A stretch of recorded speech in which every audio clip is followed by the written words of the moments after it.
এই কথাটা তো আমরা প্রায়ই শুনি, তাই না? যে বিশেষ ধরনের গান শুনলে নাকি পড়াশোনায় মন বসে, কাজও দ্রুত হয়। কিন্তু এর পেছনের বিজ্ঞানটা আসলে কি? চলুন আজ সেই রহস্যটাই একটু জেনে নেওয়া যায়। আর এই আলোচনার শুরুতেই যে প্রশ্নটা আসে সেটা হলো, মোৎজার্টের গান শুনলে কি সত্যিই বুদ্ধি বাড়ে?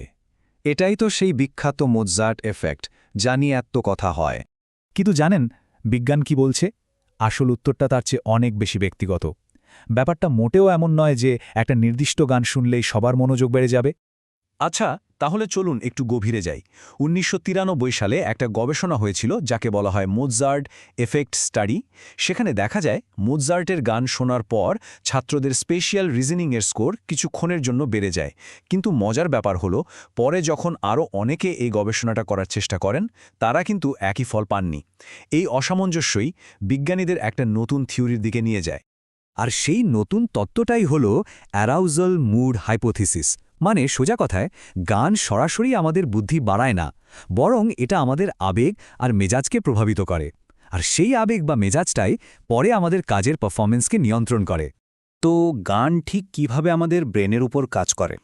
আমাদের এই বিশ্লেষণের প্রথম ধাপে আমরা দেখব মস্তিষ্কের সেই আবেগীয় সিস্টেমগুলোকে, যেগুলোকে গান সবচেয়ে বেশি প্রভাবিত করতে পারে।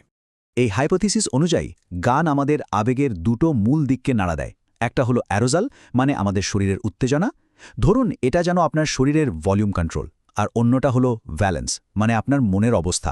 সোজা কথায়, অনুভূতিটা কি ভালো লাগছে নাকি খারাপ।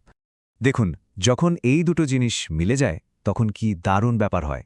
যেমন ধরুন, যখন উত্তেজনা বেশি আর মনটাও বেশ ফুরফুরে, ঠিক যেন একটা ঝলমলে সকাল, তখন সৃজনশীলতা আর কাজের গতি দুটোই বাড়ে। আবার ধরুন, উত্তেজনা কম কিন্তু মনটা শান্ত, পজিটিভ, যেন আগুনের পাশে আরামে বসে আছেন। এই অবস্থাটা লম্বা সময় ধরে পড়াশোনা করার জন্য একদম আদর্শ। তার মানে মূল কথাটা কি দাঁড়ালো? মনোযোগ বাড়ানোর জন্য সেরা গান সেটাই, যেটা একজন নিজে শুনতে ভালোবাসে। আপনার পছন্দের গানই আপনার জন্য সেরা ফোকাস মিউজিক, সেটা মোৎজার্ট হোক বা অন্য কিছু। চলুন এবার আরেকটু গভীরে যাওয়া যাক, একদম নিউরোকেমিক্যাল লেভেলে। যখন মস্তিষ্ক তার পছন্দের কোনো গান শোনে, তখন ভেতরে ঠিক কি ঘটে? প্রসেসটা কিন্তু বেশ সোজা। যখন আমরা পছন্দের কোনো গান শুনি, তখন আমাদের ব্রেনের মিড ব্রেন থেকে ডোপামিন নামে একটা কেমিক্যাল বের হয়। এই ডোপামিন গিয়ে আমাদের প্রি ফ্রন্টাল কর্টেক্সকে, মানে মস্তিষ্কের সিদ্ধান্ত নেওয়ার অংশটাকে একরকম জাগিয়ে তোলে। এই প্রিফ্রন্টাল কর্টেক্সকে বলা যেতে পারে আমাদের ব্রেনের সিইও বা চিফ এক্সিকিউটিভ অফিসার। আমাদের সব বড় বড় সিদ্ধান্ত, প্ল্যানিং সবকিছুই কিন্তু এখান থেকে নিয়ন্ত্রিত হয়। আর এই সিইওর প্রধান কাজগুলো কি কি? যেমন ধরুন, কোন দিকে মনোযোগ দিতে হবে সেটা ঠিক করা, কোনো একটা কাজ শুরু করা, আর অপ্রয়োজনীয় আবেগ বা ইম্পালস কন্ট্রোল করা। ডোপামিন ঠিক এই কাজগুলোকেই আরও ভালোভাবে করতে সাহায্য করে। আমাদের বিশ্লেষণের গভীরে গিয়ে এবার আমরা দেখব আর একটা মজার জিনিস, আমাদের ব্রেইনের নিজস্ব ছন্দ বা ইলেকট্রিক্যাল রিদম। আর গান কিভাবে সেটাকেও প্রভাবিত করতে পারে। এই যে ব্রেইন ওয়েভস, এটা আসলে কি? সোজা কথায়, এটা হলো আমাদের ব্রেইনের কোটি কোটি নিউরনের একসাথে কাজ করার ফলে তৈরি হওয়া ইলেকট্রিক্যাল অ্যাক্টিভিটি। আর এটাকে মাপা হয় হার্টস বা HZ এককে। ব্রেইনের এক একটা অবস্থার জন্য এক এক রকম ওয়েভ প্যাটার্ন থাকে। মনোযোগ আর শেখার জন্য কয়েকটা ওয়েভ খুব জরুরি। যেমন বিটা ওয়েভস হলো আমাদের সাধারণ জেগে থাকার অবস্থা, আলফা ওয়েভস হলো রিল্যাক্সড কিন্তু সতর্ক অবস্থা, যেটা শেখার জন্য দারুণ, আর থিটা ওয়েভস হলো গভীর রিল্যাক্সেশন আর সৃজনশীলতার অবস্থা। এখানেই নিউরাল ফেজ লকিংয়ের আইডিয়াটা আসে। দারুণ একটা ব্যাপার, তাই না? এটা এমন একটা প্রসেস যেখানে আমাদের ব্রেনের ভেতরে ছন্দটা বাইরের কোনো একটা ছন্দের সাথে তাল মেলাতে শুরু করে। ঠিক যেমন একটা ঘরে অনেকগুলো পেন্ডুলামওয়ালা ঘড়ি রাখলে দেখা যায় কিছুক্ষণ পর সবগুলো একসাথে দুলছে। এর একটা চমৎকার অ্যাপ্লিকেশন হলো ৬০ থেকে ৭০ বিপিএম, মানে বিটস পার মিনিটের কোনো গান। এ ধরনের স্থির ছন্দের গান আমাদের ব্রেনকে আলফা বা থিটা স্টেটে নিয়ে যেতে সাহায্য করে।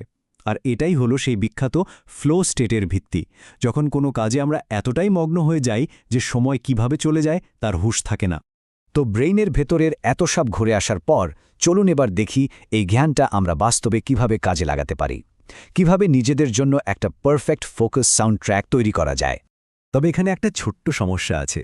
আমাদের ব্রেনের ভেতরে যে একটা কণ্ঠস্বর সবসময় কথা বলে, সেটার কথা ভাবুন। বিজ্ঞানের ভাষায় একে বলা হয় ফোনোলজিক্যাল লুপ। এটা আমাদের ওয়ার্কিং মেমোরির একটা অংশ। তবে এর ক্ষমতা কিন্তু সীমিত।